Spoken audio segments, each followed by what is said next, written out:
Estamos de regreso en Punto y Contrapunto. Mientras que para la Secretaría General de Morena habrá 13 candidaturas, para la presidencia solamente serán 5. Mario Delgado, Hilda Díaz, Adriana Menéndez, Porfirio Muñoz Ledo y Jade Kolpolemsky competirán por la presidencia nacional de ese partido. Ayer, el Instituto Nacional Electoral, el INE, informó que las y los candidatos se definieron por recomendación del Comité de Expertos y Expertas designado para analizar los resultados de las encuestas de reconocimiento hechas la semana pasada. En las 3 encuestas se preguntó a simpatizantes y militantes de Morena si conocían o si habían escuchado de los 44 candidatos hombres registrados a la presidencia. Mario Delgado y Porfirio Muñoz Ledo fueron identificados claramente y otros 7 quedaron en empate técnico. El INE informó que sí participarán los 7 candidatos empatados. Si participaran, los 7 candidatos empatados, se afectaría el criterio de paridad, por lo que decidió que únicamente haya 5 candidaturas. Los 2 candidatos con mayor nivel de reconocimiento y las únicas 3 candidatas que presentaron su solicitud. Gibran Ramírez, quien era candidato para la presidencia de Morena, denunció lo que llamó un fraude electoral y acusó a Porfirio Muñoz Ledo y a Mario Delgado de tener un arreglo con la cúpula burocrática. Ramírez recordó que en las encuestas independientes a las hechas por el INE, él era el tercer candidato hombre con más reconocimiento, con una amplia ventaja sobre el resto, y anunció que acudirá al Tribunal Electoral.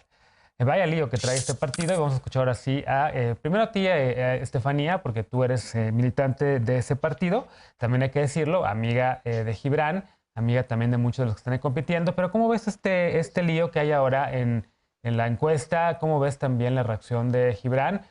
Gibran incluso con Aristegui acusó de un posible soborno de hasta $2 millones a consejeros del INE para dejarlo fuera de la contienda. Sí, a ver, yo creo que aquí hay muchas cosas. Uno, que me parece interesante que Gibran haya presentado un juicio de protección de derechos políticos, que es como un símil del amparo, pero es especial porque solamente aplica en materia electoral. Y parte de lo que él está poniendo en discusión, y que no es el único, porque también del lado de Antonio Tonili, aunque haya dicho que apoya a Citlali, también lo puso sobre la mesa, no tiene ningún sentido la selección de ronda de conocimiento, y eso se tiene que ver en los informes que tiene que entregar el INE respecto a cómo se dio la primera encuesta. Y esos datos tienen que ser públicos porque se hicieron con dinero público. Lo que entregó el INE fue un estudio pequeño, muy a grandes rasgos, de cómo se habían hecho las preguntas, pero en ningún lado explica si el careo fue entre personas alguien con mucho conocimiento y con alguien con poco conocimiento, o con las 2 personas de mucho conocimiento, que creo que eso es lo que están explicando.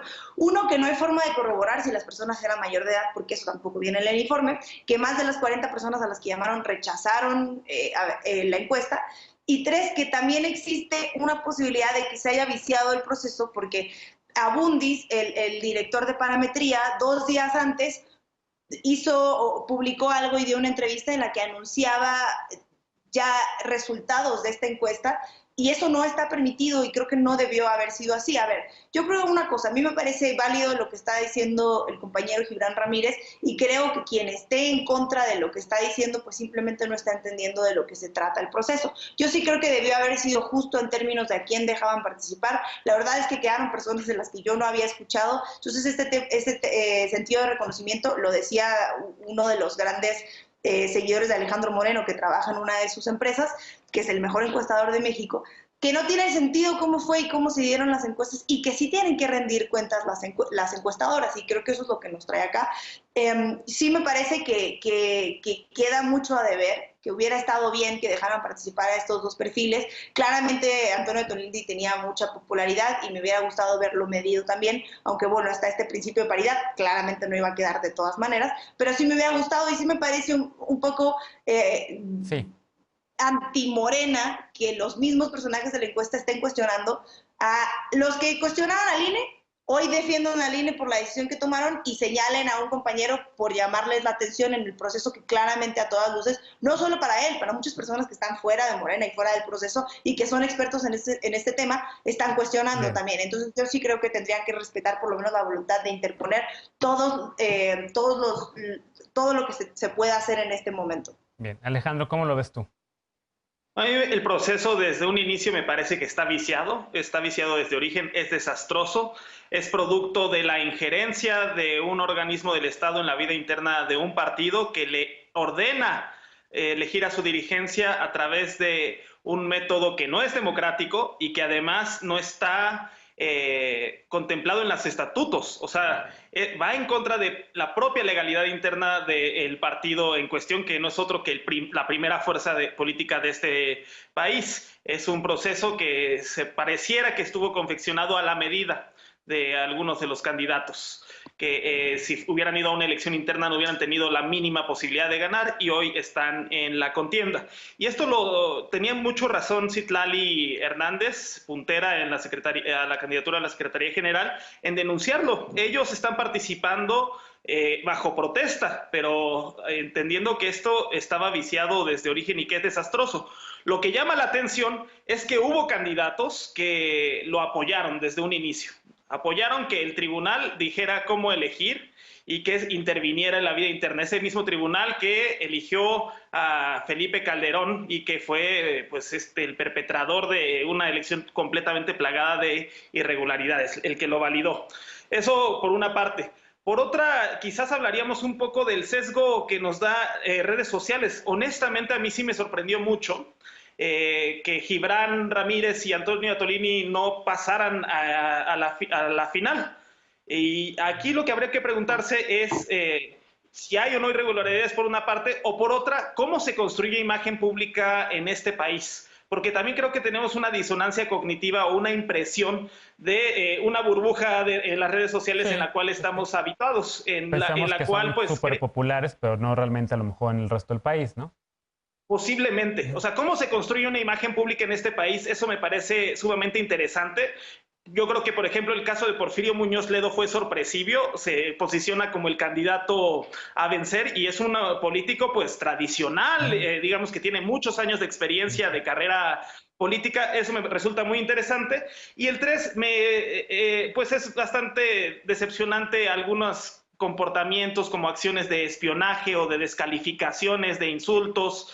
Yo creo que aquí sí habría que reivindicar a los que son denominados los puros, que ahora les dicen burócratas enquistados en el poder, la cúpula partidista, que es la élite escindida de las bases. La verdad, hagamos un ejercicio de honestidad intelectual. Cuando nadie apostaba por Morena, cuando ellos tenían que ir puerta por puerta, incluso buscando candidatos, porque nadie quería ser candidato de Morena, de ahí vienen todas estas personas, Berta Luján, todo este grupo. Y yo creo que también hay que reivindicarlo y más allá de insultarlo, pues agradecerle que fue el constructor de este partido con todos sus aciertos y todos sus errores, pero hay que agradecerles que fueron ellos quienes construyeron desde las bases y desde el territorio lo que hoy es la primera fuerza política de este país. Bien. ¿Cómo lo ves tú, Ana, desde otro partido, un proceso de selección de dirigencias, en este caso la presidencia de la Secretaría General?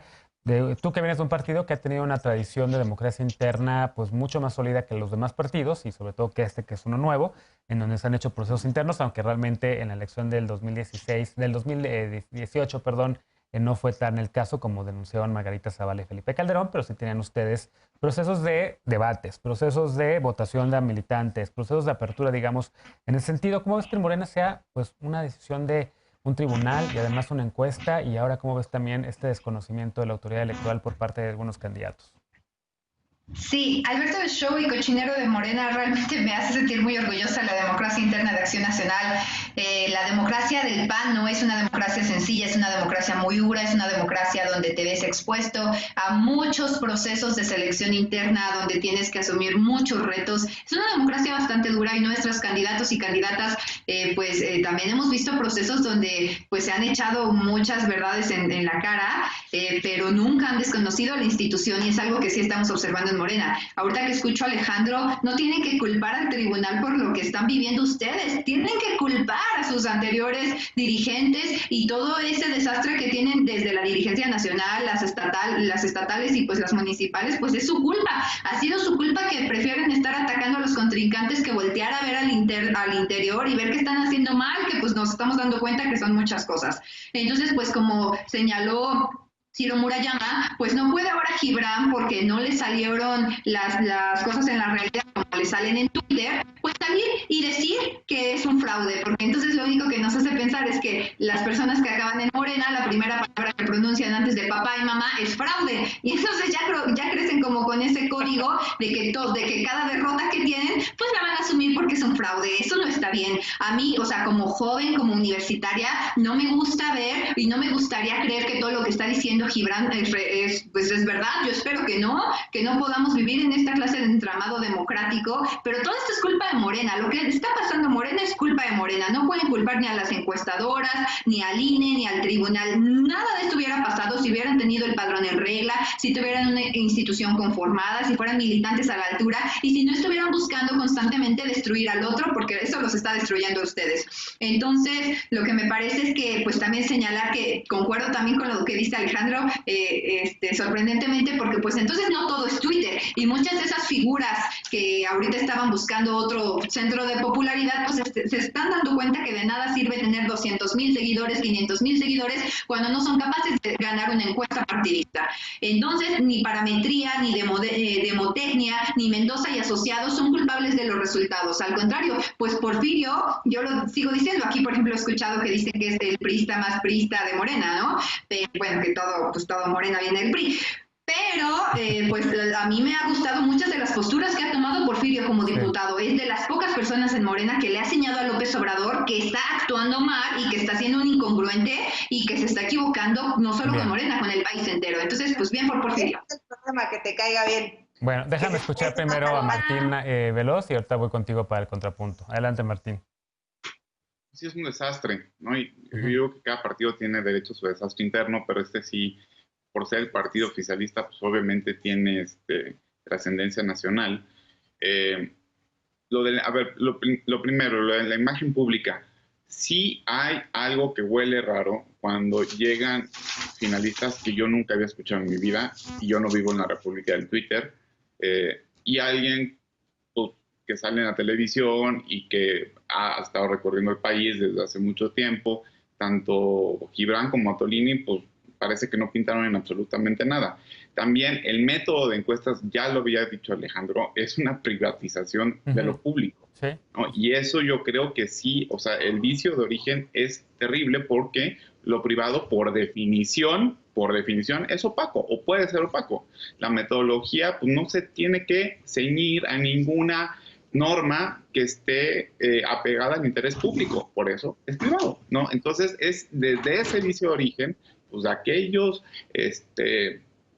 lodos estos polvos, ¿no? Polvos estos lodos, perdón. Todo eso ha traído como consecuencia pues, este desaseo que vemos, y aunque no es sorpresivo que Porfirio sea la persona más conocida porque lleva 60 años en política, o sea, compitió contra José López Portillo, por favor, en la presidencia, como precandidato, o sea, hazme el favor. Bueno, no creo que la popularidad de los otros tampoco despunte tanto.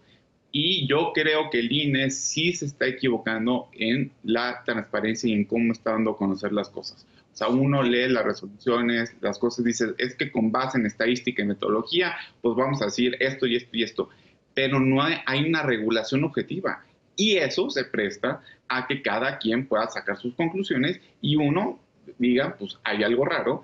Y también lo que está haciendo Gibran tiene todo el derecho, pues, va a ir al tribunal. ¿Qué va a pasar con todo esto? Lo que vamos a ver es un debilitamiento del partido. ¿Y a quién le va a perjudicar? Pues a los propios militantes del partido. Y está a la vuelta de la esquina un proceso electoral en que ahorita deberían de estar pensando, una, qué van a proponer, y dos, quiénes son sus candidatos. A ver, ¿y solo al partido o también a la legitimidad del INE que, bueno, Gibran está descalificando a la autoridad electoral?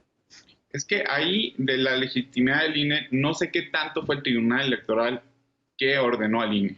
Lo que sí me queda claro es que no debían, o sea, yo creo que hay un coto en la vida interna de los partidos donde se tiene que respetar la democracia interna y, es un desastre, ok, puedes intervenir como correctivo, pero no puedes suplantar la voluntad de los militantes. Y aquí sí se está suplantando en mucho, o sea, en una medida enorme, ¿no? Entonces, yo creo que desde ahí viene todo esto. El problema es que en el 21 van a tener un desastre si no se logran organizar.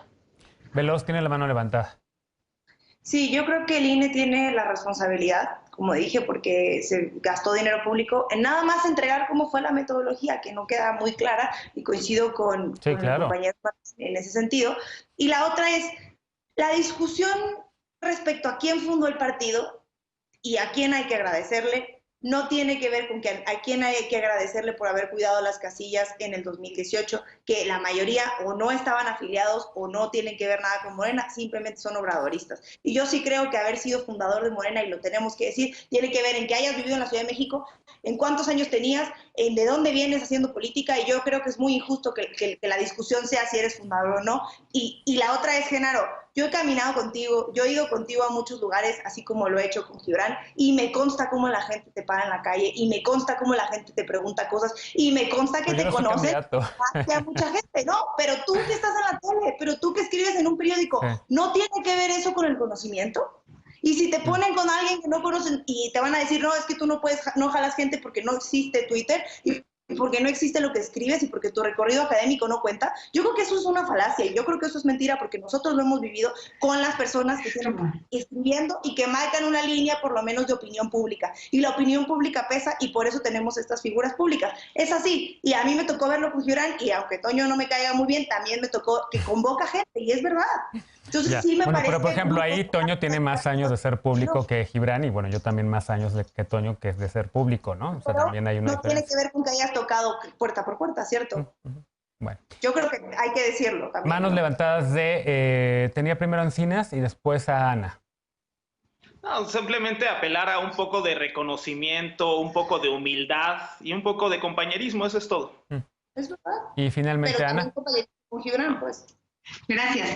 Pues miren, también a Juanito, el ex candidato para la alcaldía de Iztapalapa, lo detienen mucho, lo detienen más que a nosotros 5, y eso no lo llevó a ser en aquel entonces delegado de Iztapalapa. Lo que yo creo que ahora le corresponde a Morena es que se pongan a escribir en sus estatutos básicos cuáles son los requisitos para llegar a la dirigencia, para que en un proceso así no se estén inventando pues aspiraciones o cosas buenas para llegar. Al final tiene que llegar, es muy importante que llegue, porque lo repito como lo dije en el programa pasado, un partido político es un instrumento de la democracia, es algo que nos va a afectar a todos o todas, estemos o no con Morena, que bueno, obviamente no estamos, pero es así. Bueno, déjame hacer una pausa. Al regresar vamos con el último bloque de la noche. Las playas mexicanas son patrimonio nacional, pero no hay libre acceso para todos. El Senado de la República reformó la Ley General de Bienes Nacionales para garantizar el acceso para todas las personas.